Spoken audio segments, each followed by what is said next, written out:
ಆದರೆ ನಿನ್ನೆ ನಡೆದಂಥ ದನಗನಹಳ್ಳಿ ಹಬ್ಬದಲ್ಲಿ ಮಲ್ಲೂರು ವಿಷ್ಣುವರ್ಧನ ಹೋರಿ ಸಾರವೇ ಹೊಡೆದಿದೆ ಅಂತ ಹೇಳಿ ಮೈಕಲ್ಲಿ ಸಾರಿದ್ದು ನಮಗೆ ಗೊತ್ತಿಲ್ಲ. ಆ ಹೋರಿನೇ ನಾನು ನಿನ್ನೆ ಹಿಡಿದಿದ್ದೆ. ಅದು ನಂದು ತಪ್ಪಾಗಿದೆ, ಕ್ಷಮೆ ಇರಲಿ ಅಂತ. ನಮಸ್ಕಾರ. ನಮಸ್ತೆ. ನಿನ್ನೆ ಏನಾಯ್ತಣ್ಣ ಹೊರಿ ಹಬ್ಬದಾಗ? ಅದು ಯಾವ್ದೋ ಹೊರಿ ಒಂದು ಇನ್ಸ್ಟಾಗ್ರಾಮ್ ವಿಡಿಯೋ ನೋಡ್ತಾ ಇದ್ದೆ. ನಿನ್ನೆ ದನಗನಹಳ್ಳಿ ಹಬ್ಬಕ್ಕೆ ಹೋಗಿದ್ದೀವಿ. ಹಾ ಅಲ್ಲೇ ಒಂದು ಹೋರಿ, ಇದು ಮಲ್ಲೂರು ವಿಷ್ಣುವರ್ಧನ ಅಂತ ಹೇಳಿ, ಹಾ ಅದೇನ ಚಟ್ ಹೊಡ್ಕೊಂಡೈತಂತ ನಮ್ಮ ಮುಂದೆ ಗೂಟಕ್ಕೆ ಸಾರ್ವೆಗೆ ಗೊತ್ತಾಗಿಲ್ಲ ನಮಗೆ. ಹಾ. ನಾನು ಹಿಡ್ದೆ ಅದನ್ನ. ಹಾ. ಆಮೇಲೆ ಒಂದ್ ವಿಡಿಯೋ ನೋಡಿ ಗೊತ್ತಾತ ಸಾರ್ವೆ ಹೊಡ್ಕೊಂಡತಿ ಅಂತ ಹೇಳಿ ಅವ್ನ ಅನೌನ್ಸ್ ಮಾಡಿದ್ ಮೈಕಲ್ಲಿ. ಹಾ ಹಂಗಾಗಿ ನನಗೆ ಭಾರಿ ಪಶ್ಚಾತ್ತಾಪ ಆತ. ಹ್ಮ್ ಹಂಗಾಗಿ ಸಾರಿ ಕೇಳಿಸ್ಕೊ ಅಂತ ಹಂಗಾಗಿ ಒಂದ್ ವಿಡಿಯೋ ಮಾಡಿ ಇನ್ಸ್ಟಾಗ್ರಾಮ್ ಅಲ್ಲಿ ಹಾಕಿದೀವಿ. ನಾನು ಯಾವಾಗೂ ಮತ್ತೆ ಬಿದ್ದೋರಿ ಮತ್ತೆ ಚಟ್ ಹೊಡಿ ಹೊಡೆದವಾಗ್ಲಿ ಕಂಚೆ ತಡ ಹಿಡ್ದವಾಗ್ಲಿ ಮಾಡಿದನಲ್ಲ. ಅಲ್ಲ, ನೀವು ಈ ಹೋರಿ ಅನೌನ್ಸ್ ಮಾಡಿದ್ದೇನೆ ಕೇಳಿ ನಿಮಗೆ ಗೊತ್ತಾಗಿಲ್ಲ ಹಂಗಾರ? ಇಲ್ಲ ಗೊತ್ತಾ, ನಾವ್ ಯಾಕೆ ಹಿಡಿಯೋಣ ಪಾಪ. ಗೊತ್ತಾಗಿಲ್ಲ. ಅಂದ್ರೆ ಈ ಹೋರಿ ಹಿಡಿತಗಾರರಿಗೆ ಒಂದಷ್ಟು ನಿಯತ್ಗಳು ಇರ್ಬೇಕು. ಉದಾಹರಣೆಗೆ ಹೋರಿ ಬಿದ್ದಂತ ಸಂದರ್ಭದಲ್ಲಿ, ಮುಕ್ಕರಿಸಿದಂತ ಸಂದರ್ಭದಲ್ಲಿ,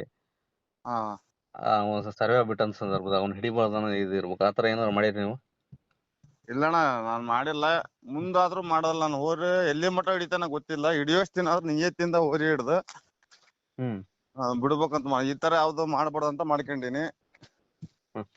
ಹೊಟ್ಟೆ ಅನ್ನ ತಿನ್ನ ಪೈಲ್ವಾನ್ರಾದ್ರೆ ಬಿದ್ದು ಹೋರಿ ಆಗ್ಲಿ, ಕಂಚೆ ತಡದಾಗ್ಲಿ, ಸರ್ವೆ ಹೊಡ್ಕೊಂಡವಾಗ್ಲಿ, ಒಟ್ಟ ತಪ್ಪು ಮಾಡಿ ಏನೋ ಒಂದ್ ಸ್ವಲ್ಪ ಮಿಸ್ಟೇಕ್ ಆದ ಹೋರಿ ಯಾವ್ದು ಮುಟ್ಬಾರ್ದು.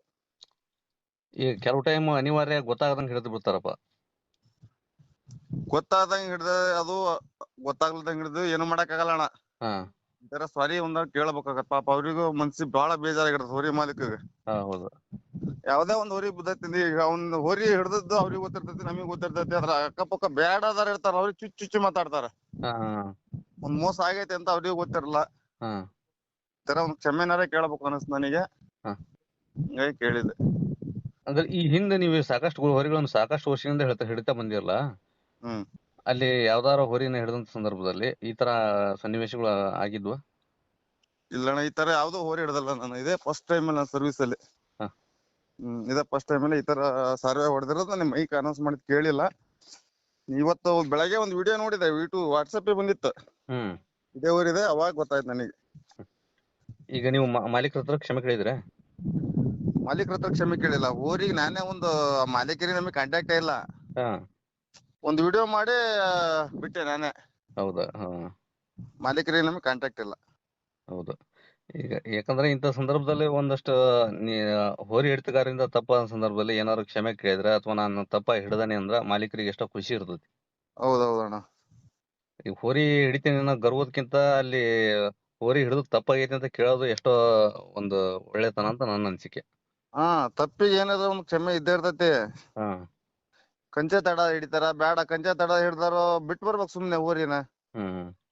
ಅದೊಂದ್ ಹೋರಿ ಕಂಚೆ ತಡ ಹಿಡಿಯಂತದ್ ಏನಿರ್ತದ ಅವ್ರಿಗೆ? ಹೌದು. ಬೇರೆ ಇನ್ನೊಂದಾದ್ರ ಕಂಚದ ಒಳಗ ಹಿಡ್ಕೋಬಹುದಲ್ಲ. ಕಂಚೆ ತಡ ಹಿಡಿಯೋರಿಗೆ ಇದನ್ನ ಹೇಳ್ತಿದ್ದೀನಿ ನಾನು. ಈ ವರ್ಷ ದನಗನಹಳ್ಳಿ ಹಬ್ಬದಲ್ಲಿ ಎಷ್ಟು ಹಬ್ಬಗಳು ಹೋಗಿದ್ರಿ? ಎಷ್ಟು ಹೋರಿ ಹಿಡಿದ್ರಿ? ನನ್ ಕೈ ಬೆರಳು ಸರಿ ಇದ್ದಿದ್ದಿಲ್ಲ, ಹಾಗಾಗಿ ಈ ವರ್ಷ ಒಂದ್ 2 ಹಬ್ಬಕ್ಕೆ ಹೋಗಿದ್ ನಾನು. ಬಸಾಪುರದಲ್ಲಿ ಹೋಗಿದ್ದೆ, ಫಸ್ಟ್ ಹಬ್ಬ ಫ್ರಿಜ್ ಕೊಟ್ರು. ಇನ್ನೇ ದನಗನಹಳ್ಳಿಗೆ 4 ಹೋರಿ ಹಿಡ್ದಷ್ಟೇ. ಅಲ್ಲೇನು ಹೆಸರು ಬರ್ಸಕ್ ಹೋಗಿಲ್ಲ. ಮತ್ತೆ ಇವ್ ನೆಕ್ಸ್ಟ್ ಒಂದು 2 ಊರಿಗೆ ಹೋಗ್ಬೇಕಂತ ಮಾಡ್ಕೊಂಡಿನಿ. ನೆಕ್ಸ್ಟ್ ಮತ್ತೆ ಹಬ್ಬಕ್ಕೆ ಹೋಗ್ಬೇಕಂತ ಮಾಡಿರಿ? ಇನ್ನೊಂದ್ 2 ಹಬ್ಬ ಮಾಡೋಣ ಈ ವರ್ಷ ಅಂತ ಹೇಳಿ. ಕೈ ಬೆರಳು ಸರಿಯಾಗಿದೆ. ಕೈ ಎಲ್ಲ ಹುಷಾರಾಗಿದೆ ಈಗ? ಆರಾಮಾಗಿದೆ. ಇನ್ನೊಂದ್ 2 ಹಬ್ಬ ಮಾಡ್ಬೇಕು. ಈಗ ಉದಾಹರಣೆಗೆ ಈ ತರ ಸನ್ನಿವೇಶದಲ್ಲಿ ಹೋರಿ ಹಿಡಿತಗಾರರು ಕೆಲವು ಹಿಡಿಯಕ್ ಹೋಗಾರಲ್ಲ, ಅವ್ರಿಗೆಲ್ಲ ಏನ್ ಹೇಳಕ್ ಇಷ್ಟಪಡ್ತೀರಿ? ಅನ್ನ ತಿನ್ನೋರು ಯಾರು ಮಾಡಕ್ ಕೆಲ್ಸ ಅಲ್ಲಿದ. ಗೊತ್ತಿಲ್ದ ಮಾಡೋದು ಅದ್ ಬೇರೆ ಆಗತ್ತೆ. ಈಗ ಗೊತ್ತಿದ್ದು ಮಾಡೋದೈತಲ್ಲ, ಅದ್ ಬೇಡ ಮಾತಾಡೋದು. ಗೊತ್ತಿದ್ದು ಮಾಡೋದು ಬಹಳ ದೊಡ್ಡ ತಪ್ಪಾಕತಿ. ಹಿಡಿಬೇಡ್ರಿ ಆತರ. ಪಾಪ ಅವ್ರು ಕಷ್ಟಪಟ್ಟು ಮೀಸಿರ್ತಾರ, ಮರ್ಯಾದೆ ಪ್ರಶ್ನೆ ಇರ್ತೈತಿ. 8-10 ಸಾವಿರ ಕೊಟ್ಟು ನಂಬರ್ ಪ್ಲೇಟ್ ತಗೊಂಡಿರ್ತಾರ. ನಿಯತ್ತಿಂದ ಹಿಡ್ದು ಬೇಕಾದ್ ಬರ್ಲಿ ಅದ್ ನೋಡ್ಕೊಳ್ಳೋಣ. ನಮ್ಮಿಂದ ತಪ್ಪಾಗಿ ಹಿಡಿದ್ರೆ ನಾವ್ ಬೇರೆ ತಲೆ ಬಾಗ್ಲೇಬೇಕು. ಇದನ್ನ ಹೇಳಕ್ ಇಷ್ಟಪಡ್ತೀನಿ. ಹಿಡಿಬೇಡ್ರಿ, ಕಂಚೆ ತಡ ಹಿಡಿಬೇಡ್ರಿ, ಬಿದ್ದ ಹಿಡಿಬೇಡ್ರಿ, ಯಾವ್ದೇ ಮೋಸದ ಯಾವ್ದು ಹಿಡಿಬೇಡ್ರಿ ಅಂತ ಹೇಳ್ತೇನೆ. ಹಾಗಾದ್ರೆ ಈಗ ಹೋರಿ ಹಿಡಿತಗಾರರಿಗೂ ಒಂದ್ ನಿಯತ್ ಬೇಕು ಹೋರಿ ಹಬ್ಬದಾಗ ಅಣ್ಣ. ಎಲ್ಲ ಹೋರಿ ಮಾಲೀಕನ್ಕಿಂತ ಹೋರಿ ಹಿಡಿತಗಾರಿಗೆ ನಿಯತ್ ಬೇಕು. ನಾವ್ ಒಂದ್ ಸ್ವಲ್ಪ ಮುಕ್ಕರ್ಸಿದ್ರೆ ವರ್ಷ ಇಡೀ ಮೇಯ್ಸಿರೋ ಮಾಲೀಕ ನೋವು ಉಣ್ತಾನಲ್ಲಿ. ಹೌದು. ಅದೊಂದ್ ಹೋರಿ ನಾವು ಹಿಡಿಲಿಲ್ಲ ಅಂದ್ ಏನಾಗಬೇಕಾಗೈತಿ, ಬಿದ್ದು ಹೋರಿ ಹಿಡಿಲಿಲ್ಲ ಅಂದ್ ಏನಾಗಬೇಕಾಗೈತಿ ನಮಗೆ. ಹೌದೌದು. ಬೇರೆ ಸಡ್ಡು ಹೊಡ್ಕಂತ ಬರೋ ಹೊಡ್ಕೊಳಣ ಹ್ಮ್. ಅಂತವೆಲ್ಲ ಪಾಪದ ಹೋರಿ ಹಿಡಿಬಾರ್ದು ಅನ್ಸ್ತೈತಿ. ಈಗ ಹೋರಿ ಮಾಲೀಕರು ಮತ್ತ ಹೋರಿ ಹಿಡಿತಗಾರರ ಮಧ್ಯೆ ಹಿಂಸೆ ಅಂತ ಏನಲ್ಲ, ಅದೊಂಥರ ಕ್ರೇಜ್ ಆಟ. ಹ್ಮ್. ಹಿಂಸೆ ಯಾವ್ದಪ್ಪ ಹಿಂಸೆ ಅಂದ್ರೆ ಹ್ಮ್. ಇದೇ ಹಿಂಸೆ, ಬಿದ್ದು ಹೋರಿ ಹಿಡಿಯೋದು, ಹ್ಮ್. ಬಿದ್ದ ಮೇಲೂ ತಂದ್ ಬಿಡೋದು ಐತಲ್ಲ, ಅವ್ರ ಮಾಲೀಕರಾಗ್ಲಿ ಹ್ಮ್. ಅವ್ರ ಸೊತ್ತಿ ಅವ್ರು ತಂದ್ ಬಿಡ್ತಾರಲ್ಲ, ಅದು ಹಿಂಸೆ ಫಸ್ಟ್ ಮೇನ್. ಅಂದ್ರೆ ಹೋರಿಗೂ ಬಿತ್ತ ಅಥವಾ ಏನಾರ ಆಗೈತಪ್ಪ ಅಂದ್ರ ಅವ್ನ ಹಬ್ಬಕ್ ಹಾಕ್ಬಾರ್ದು ಅಂತ ಹೇಳ್ತೀರಿ ನೀವು. ಹಾಕ್ಬಾರ್ದು, ಹಿಡ್ಕೊಂಡ್ ಹೋಗನ್ ಮನಿಗೆ. ಹ್ಮ್. ಈಗ 1ನೇ ರೌಂಡಿಗೆ ಬಿತ್ತಾನ ಮತ್ತೆ 2ನೇ ರೌಂಡ್ ತಂದ್ ಮತ್ ಬಿಡ್ತಾರ. ಈ ಮಾಲೀಕರದ್ದು ತಪ್ಪಿರ್ತದೆ. ಯಾಕಂದ್ರ ಅವ್ರು ಯಾರ ಹೋರಿ ಹಿಡಿತಗಾರ ಶೆಡ್ ಹೊಡಿತಾನಪ್ಪ ಅಂದ್ರ ಹೋರಿ ಪದೇ ಪದೇ ತಂದ್ ಬಿಡಾಕ್ ಹೋಗ್ಬಾರ್ದು. ಕೆಲವು ಟೈಮ್ ಸನ್ನಿವೇಶ ಸರಿ ಇಲ್ಲ ಟೈಮ್ನಾಗ. ಹೌದು, ಅದು ಅವ್ರ ದಿಮಾಕಾಗ ಇರ್ತದ. ಹ್ಮ್. ಅವು ಮೂಕ್ ಬಸವಣ್ಣ ಹೇಳಾಕ್ ಬರಲ್ಲ, ಸುಸ್ತಾಗೈತಪ್ಪ ಅಂತ ಅವಕ್ ಹೇಳಕ್ ಬರ್ತತ, ಬರಲ್ಲ. ಬರೋದು. ಹೌದು.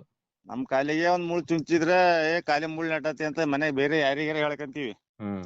ಅದಕ್ಕೆ ಏನ್ ಬರ್ತದಣ್ಣ ಪಾಪ. ಅವಕ್ಕೆ ಬಸವಣ್ಣಗ್ ನಾವೇ ದೇವ್ರ ಇದ್ದಂಗೆ. ಹ್ಮ್. ನಾವ್ ಹೋಗಿ ಒಂದ್ ಅಡಿ ಹುಲ್ಲು ಹಾಕಿದ್ರೆ ಪಾಪ ತಿಂದ್ ಇಟ್ಕಂತಾವು. ಹ್ಮ್. ಏನ್ ಹಾಕ್ಲಿಲ್ಲ ಅಂತ ತಿಂದ್ ಸಾಯ್ತಾವ ಸುಮ್ನೆ ಅವು. ನಾವ್ ಅರ್ಥ ಮಾಡ್ಕೋಬೇಕು ಅದ್ರ ನೋವನ್ನ. ಈಗ ಈಗ ಈಗ ಹೊಸ ಹಿಡಿತಗಾರರಿಗೂ ಮತ್ತು ಹೋರಿ ಮಾಲೀಕರಿಗೂ ಫೈನಲ್ ಆಗಿ ಏನ್ ಹೇಳಕ್ ಇಷ್ಟಪಡ್ತೀರಿ? ಹೊಸ ಹಿಡಿತಗಾರ ಏನದಿರಲ್ಲ ಇವಾಗ, ಹ್ಮ್. ನಂದೇ ಆಗ್ಬೇಕು ಅಂತ ಹೇಳಿ ಹ್ಮ್. ಅವ್ನ್ ಕುಟ್ಟ ಇಸ್ಕೊಂಡ್ ಹೋರಿ ಹಿಡಿಯೋದು, ಇವ್ನ್ ಕುಟ್ಟ ಇಸ್ಕೊಂಡ್ ಹೋರಿ ಹಿಡಿಯೋದು, ದುಡ್ಡು ಅಮೌಂಟ್ ಆಗ್ಲಿ ಹ್ಮ್. ಯಾವ್ದು ಮಾಡ್ಬೇಡ್ರಿ. ನೀಯೇ ತಿಂದ ಹಿಡೀರಿ, ಹೆಸರು ಮಾಡ್ರಿ. ಹ್ಮ್. ಒಳ್ಳೇರಿ, ಯಾವಾಗೂ ಪ್ರತಿಫಲ ಸಿಗ್ತೈತಿ. ಬಸವಣ್ಣ ಮೇಲೆ ಜಿದ್ದಿ ಮಾಡಕ್ ಹೋದಿ, ಅವ್ನ್ ಹೇಳಿದ್ ನಾ ಹಿಡಿಬೇಕು ಅಂತ ಜಿದ್ದು ಬಿದ್ದು ಹಿಡಿಯಕ್ ಹೋದ್ರಿ ಅಂದ್ರೆ ಸದ್ಯ ಕೈ ಕಾಲ ಮುರ್ಕಂತೀರಿ, ಹ್ಮ್. ಅನಾಹುತಕ್ಕೆ ಈಡಾಕಿರಿ ನೋಡ್ರಿ. ಈಗ ಮತ್ತೆ ಹೋರಿ ಮಾಲೀಕರಿಗೆ ಏನ್ ಹೇಳಕ್ ಇಷ್ಟಪಡ್ತೀರಿ? ಹೋರಿ ಮಾಲೀಕರು ನಮ್ದು ಎಷ್ಟೈತೆ ಅಷ್ಟ ಸುಮ್ನೆ ಹಬ್ಬ ಖುಷಿ ಹಬ್ಬ ಮಾಡ್ಬೇಕು. ಅವ್ನ್ ಹೋರಿ ಮೇಲೆ ಸಡ್ಡು ಹೊಡಿಯೋದಾಗ್ಲಿ, ಹೋರಿ ಮಾಲೀಕಗ ಹೋರಿ ಹಿಡಿಯೋರಿಗೆ ಹ್ಮ್. ಒಂದ್ಸಲ ಕೀಳ್ ಮಟ್ಟದಲ್ಲಿ ಕಾಣೋದಾಗ್ಲಿ, ಮಾತಾಡೋದಾಗ್ಲಿ, ವಿಡಿಯೋ ಮಾಡಾಕದಾಗ್ಲಿ ಅದು ಮಾಡ್ಬಾರ್ದು. ಹ್ಮ್. ಏನಪ್ಪಾ ಒಂದ್ ಹೋರಿ ಹಬ್ಬ ಅಂದ್ರೆ ಅಣ್ಣ ನನಗ್ ತಿಳಿದಂಗೆ ಒಂದ್ ಕುಟುಂಬ ಇದ್ದಂಗ. ಅವ್ರಿದ್ರ ನಾವು, ನಾವಿದ್ರ ಅವ್ರು. ಹೌದು. ಇಬ್ರು ಇದ್ರೆ ಒಂದ್ ಆಟ ನಡೀತೈತಿ ಇಲ್ಲಿ. ಹ್ಮ್. ಹೊಂದಾಣಿಕೆ ಮೇಲೆ ಯಾವ್ದು ಇರೋದಿಲ್ಲ. ದ್ವೇಷ ಅನ್ನೋದ್ ಇರಬಾರ್ದು ಹೋರಿ ಹಬ್ಬದಲ್ಲಿ. ಹ್ಮ್. ಇದನ್ನ ಹೇಳಕ್ ಇಷ್ಟಪಡ್ತೀನಿ ಹೋರಿ ಮಾಲೀಕರಿಗೆ ನಾವು. ಮತ್ತ ನಿಮ್ಮ ಹೋರಿಗಳು ಯಾವ ತರ ಹಬ್ಬ ಮಾಡ್ತದ ಈ ಸರಿ? ನಮ್ಮ ಒಬ್ಬ ಹೋರಿ ಅಂತ ಯಾವ್ದಿಲ್ಲಣ್ಣ. ನನ್ನ ಇಷ್ಟಪಟ್ಟ ಪಾಪ ನನ್ನ ಫ್ರೆಂಡ್ಗಳಿಗೆ ಒಂದ್ ಹೋರಿ ಕೊಡ್ಸಿದ್ದೆ. ಕಿಡದಳ್ಳಿ ಸಿದ್ದ ಅನ್ನೋರಿಗೆ ತರ್ಸನಹಳ್ಳಿ ಸಿಂಹ ಹೋರಿ ಕೊಡ್ಸಿದ್ದೆ. ಹ್ಮ್. ಇನ್ನು ಮೊದಲನೇ ಹಟ್ಟಿ ಹಬ್ಬದಲ್ಲೇ ಕಾಲ ಮುರ್ಕಂತ ಬೇಜಾರಾತು. ಹಂಗ ಯಾವ ಹೋರಿನ ತರಕ್ ಹೋಗಿಲ್ಲ, ಎಲ್ಲಿ ಹಾಕಕ್ ಹೋಗಿಲ್ಲ. ಹ್ಮ್. ಸುಮ್ನೆ ನಾವು ಹೋರಿ ಹಿಡಿಯೋರಿ ಅನ್ನಲ್ಲ, ಹೋರಿ ಹಿಡ್ದ ಹೆಸರು ಮಾಡ್ಕೋಬೇಕು. ಹ್ಮ್. ಹೋರಿ ಕಟ್ಟ ಪ್ಲಾನಿಂಗ್ ಏನಿಲ್ಲ. ಹ್ಮ್. ಮತ್ತ ಒಂದ್ ಒಂದ್ ಹೋರಿ ಕಟ್ಟಿದ್ರಲ್ಲ, ಯಾವ್ದೋ ಒಂದ್ ಹೋರಿ ಕಟ್ಟಿನಣ್ಣ. ಹ್ಮ್. ಅದು ನಾನೆಲ್ಲೇ ಹಿಡ್ಕೊಂಡ್ ಹೋಗಿಲ್ಲ. ಹ್ಮ್. ಸ್ವಲ್ಪ ನನಗೆ ರೂಢಿ ಕಮ್ಮಿ ಐತಿ, ಹ್ಮ್. ಹಂಗಾಗಿ ಎಲ್ಲೇ ಹಿಡ್ಕೊಂಡ್ ಹೋಗಿಲ್ಲ ನಾನು ಅದನ್ನ.